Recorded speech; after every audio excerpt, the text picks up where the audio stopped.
Word of God, the praying for each other, that's the medicine for the body of Christ. But what we do is we skin, we talk, and then we want to also say, now I was just bring it to the sister under the blood or in Christ's name so that we can pray for this brother or sister. You are a liar. You are from the devil, your father.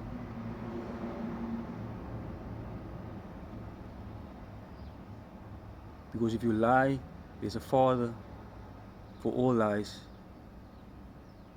So pray for your brother and sister. If you see they're doing something, pray for them. And talk to them.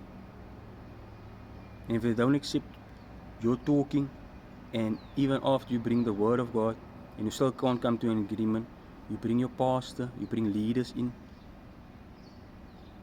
And if you feel that the pastor is unequal, you bring another pastor in. And that's how you work things out.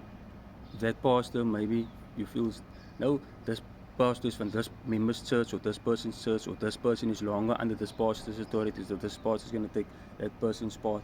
You bring someone else in that's neutral, but also that's led by the word of God, by the Spirit.